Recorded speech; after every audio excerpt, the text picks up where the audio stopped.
A reading from Deuteronomy chapter 5. Observe the Sabbath day by keeping it holy, as the Lord your God has commanded you. 6 days you shall labor and do all your work, but the seventh day is a Sabbath to the Lord your God. On it you shall not do any work, neither you, nor your son or daughter, nor your male or female servant, nor your ox, your donkey, or any of your animals, nor any foreigner who residing in your towns, that your male and female servants may rest as you do.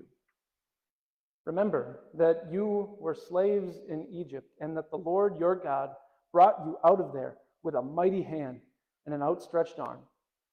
Therefore, the Lord your God has commanded you to observe the Sabbath day. The word of the Lord.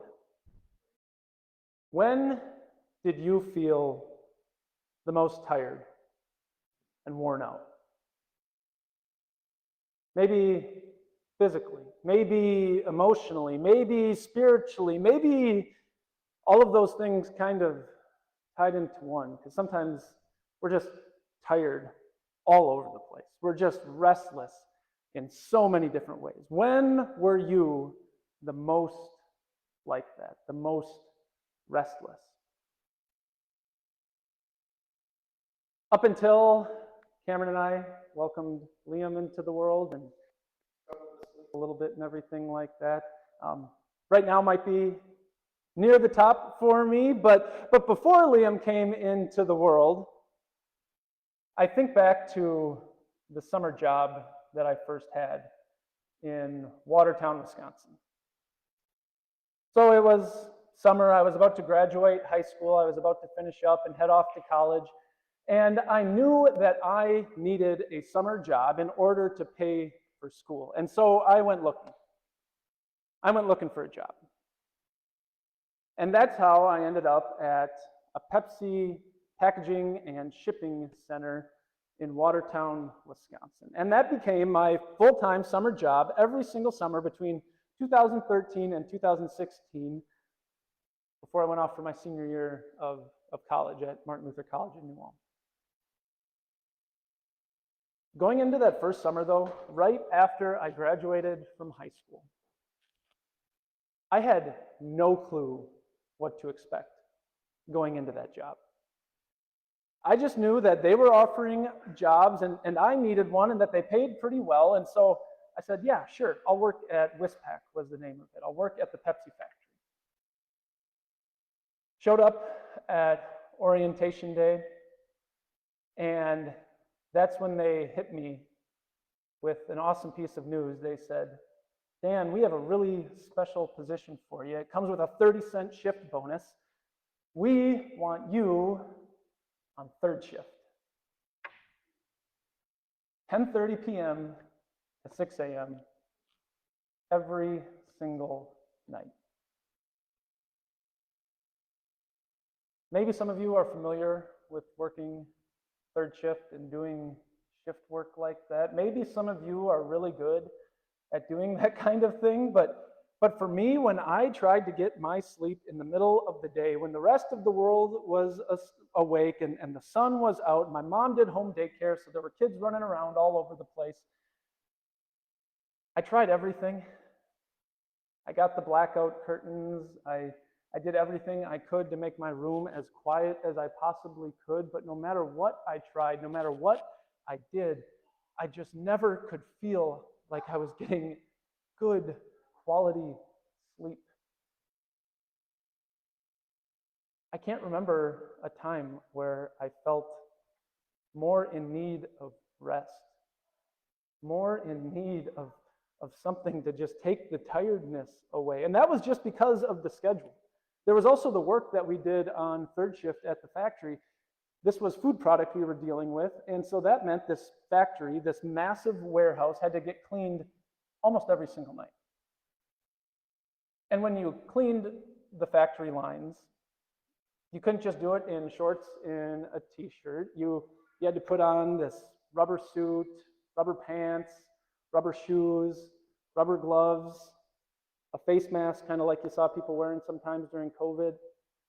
And that was what you took to go clean in the plant. And then you had to lug around this this soap container and a water container, and it would shoot out this blistering hot water, and if it got on your skin, it might burn your skin, or if you shot your hand with the water, it might tear the skin off your hand because the water pressure was so high.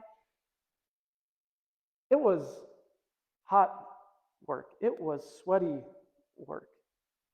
And so I would get done with 3 or 4 hours of cleaning in the factory, and I would just be wiped and still have the rest of the night to go. And then I'd get home and have miserable sleep. Again, I can't remember a time where physically and sometimes emotionally, I think I remember driving home after the first week and just crying in my car. And maybe spiritually too, where I just felt more tired. I can't think of a time that was worse than that. You don't have to work at a Pepsi factory in Watertown, Wisconsin on the 3rd shift to kind of feel like that, right? There are some things in this life that just make us tired. And sometimes there are things that are totally outside of our control, things that we didn't ask for, things that we didn't go looking for, things that can weigh us down and make us tired just because we live in a world that's broken by sin. And then there are other things that we do that bring sin into the world. When I do things that add to those feelings of tiredness, of restlessness. And so you and I, we're looking for rest. We're looking for some kind of release. We're looking for something to try to make us just feel a little bit better. And so what does God do today? He sees people like you and me, people who need rest, who are longing for rest. And he just gifts it to us. He gifts us rest that we need, rest that lasts. Those words that we heard spoken by Moses in Deuteronomy, I said it before, but I'll say it again. They're spoken to the people of Israel right before they stepped into the promised land. And Moses wasn't going to be able to go with them. They were going in there on their own with a new leader, but Moses wanted to leave them with one final word about what life was going to be like as they moved into this new promised land. And included in those words that Moses wanted to share with the people were those words about rest, about the rest that God wanted to give them. What did he say? He said, "Observe the Sabbath day by keeping it holy as the Lord your God has commanded you. Remember that you were slaves in Egypt and that the Lord your God brought you out of there with a mighty hand and an outstretched arm. Therefore, the Lord your God has commanded you to observe the Sabbath day." You know, I have to think that if there were a people who, as a whole group, were tired and worn out and looking for rest, it was those people of Israel. Just think about it. They'd been through a lot leading up to this point. For almost 400 years, they had been living in a foreign land. They had been living as slaves in Egypt.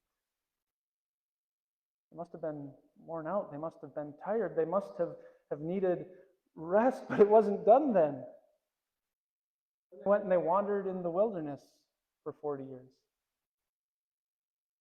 They wandered through the wilderness until they're at the edge of the promised land. And I'm sure that some of them were thinking, okay, now we're here. Now we're finally going to get a chance to just settle down, just kick our feet up and enjoy what God is giving to us. But what do you see once they get into the promised land?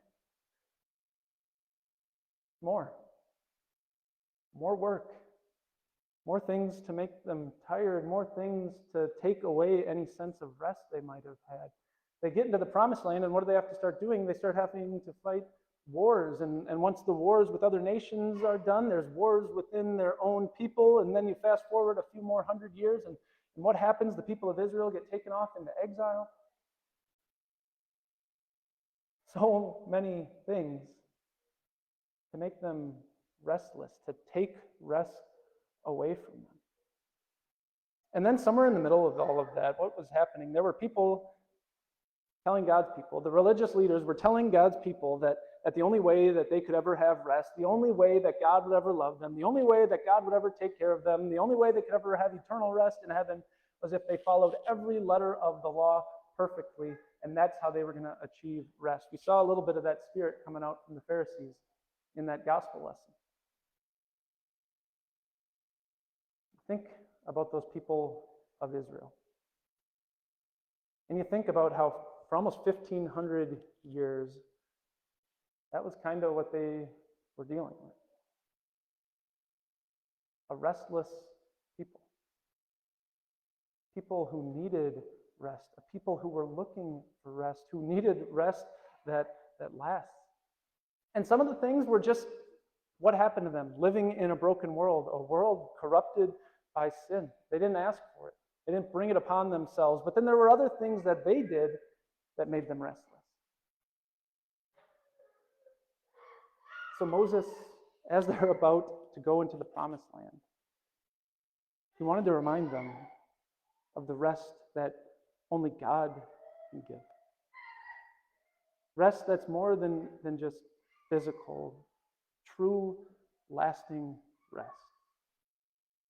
And by talking about the Sabbath, by talking about the rest that God wants to give, what was Moses doing? He was alluding to a day, a time when someone would come who looked like them, who talked like them, who was one of them, who would be the rest that they needed. What does that all have to do with us today? I think it has everything to do with us today. Because we can maybe kind of relate to those people of Israel back then, right? There are some things that tire us out, that make us restless, that are just the result of living in a sinful world, right? When the doctor calls and the information, the diagnosis isn't what we were hoping for. When the relationship that we thought was going to last forever suddenly falls apart. The polarizing political climate that's in our country right now. These things that are just a result of living in a world broken by sin, surrounded by other people who are broken by sin. I'm sure you can think of other things like that, things that make you tired and restless in this world. Those are the things outside, but there's also those things inside of me. The sin, I'm afraid, is going to come back to haunt me.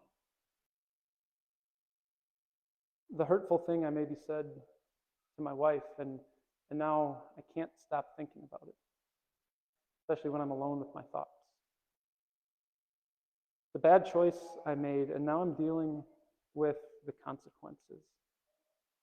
Feelings of guilt for doing the things that I know I shouldn't have done, or not doing the things that I could have done. Doesn't take long for it to start to feel like too much, right? There's all of this pressure that just feels like it's building and it's building and it's building. We're getting more and more tired, more and more restless. And so what does God have to do? He has to come to us and give us rest. Because what do we do on our own? We try to come up with our own ways to find rest, to make rest for ourselves. Maybe we're tempted to turn to substance abuse in all the different forms that it can take. Because even if it can't really take care of the problem, can't give me real rest, at least it can make me feel just a little bit better, take the edge off for just a little while.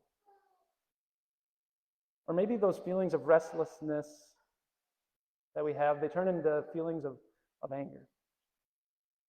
We get angry at the people who are trying to help us. We maybe get angry at the society, at the culture around us because we're so restless and we think that the world around us isn't doing enough. Maybe we even just get to the point where we're angry at God. And we wonder, how could a God who loves me, who cares about me, let me deal with this, let me become so restless? Or maybe you're kind of like me. Because I think I deal with those feelings of restlessness on my own in a couple of different ways. On the one hand, I just try to pretend like I'm not that tired. I just tell myself, pull yourself up by the bootstraps, just work a little bit harder, just do a little bit more, and eventually the rest will come and everything will be good. Or I tell myself that I need to earn it.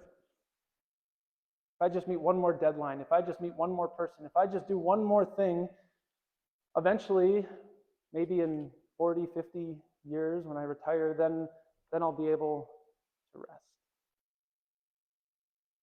We come up with all of these ways to try to bring rest to our restless hearts, to our restless souls. But really, none of them work very well, do they? I think of it like trying to put a Band-Aid on a broken leg. It doesn't work, right? Makes me think back to when I was working in the Pepsi factory.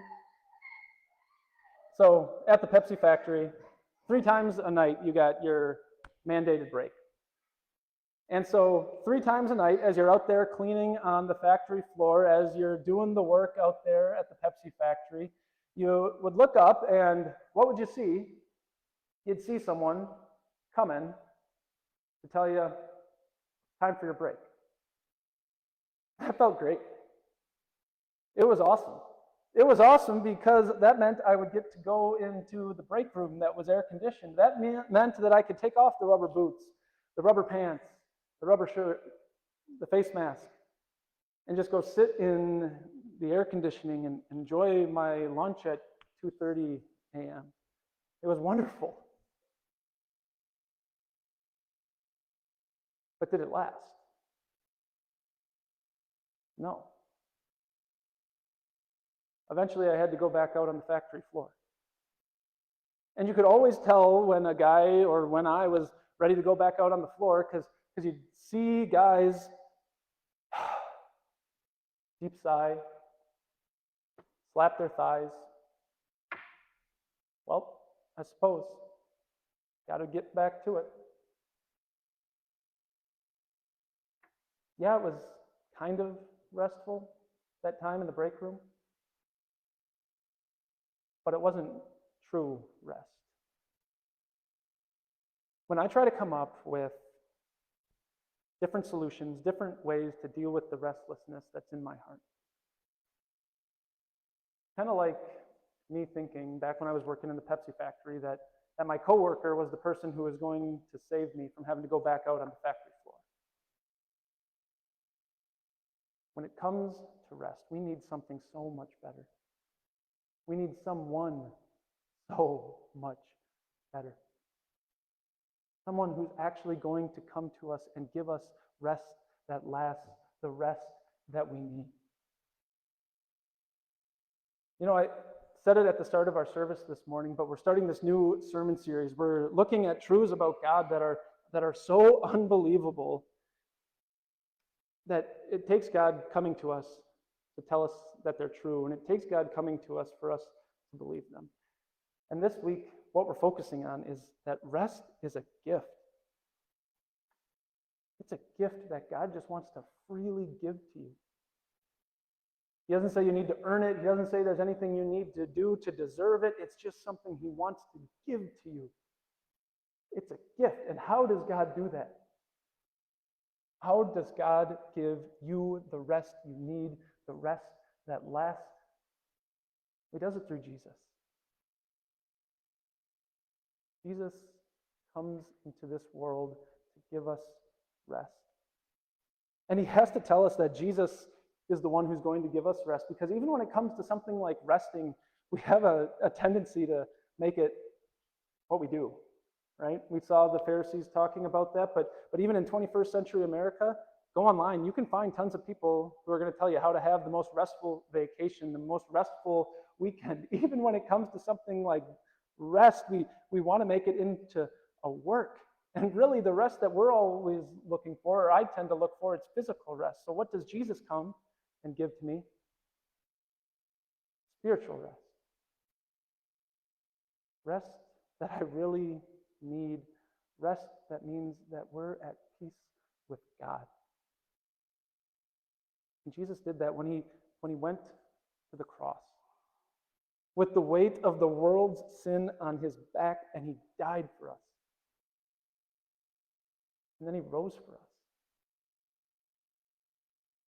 So you could know that you have rest, that you're at peace with God, that Jesus is the Sabbath who's for you, who's come for you. He's the rest that you need. And what does that do? It does away with the guilt of sin. It opens your eyes to a future where there's not going to be anything left to make you tired or worn down. Jesus comes to people like you and me, and he gives us rest at last, the rest that wearied and tired souls need.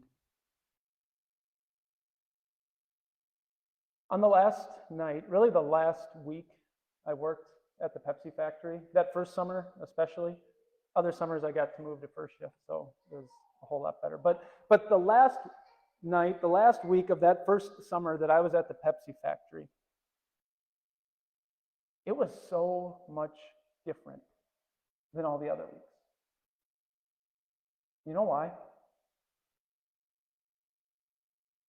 Because I knew that at the end of the week, at the end of the day, the responsibilities of the factory, the cleaning, wasn't going to be mine anymore.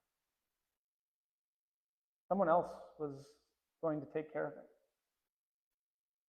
And that meant I was going to be able to go home and rest and not think about it anymore. And honestly, that last week at the factory, knowing that rest was coming, it made the whole week just so much better. It was like I was able to go through the week with a spring in my step, even though physically I was still tired, even though emotionally I was still tired. Knowing that rest was coming made all the difference. Brothers and sisters, we have rest, and we don't have to wait for the end of the week. We don't have to wait for the morning for it. That rest is ours right now. Rest that Jesus gives to us. Amen.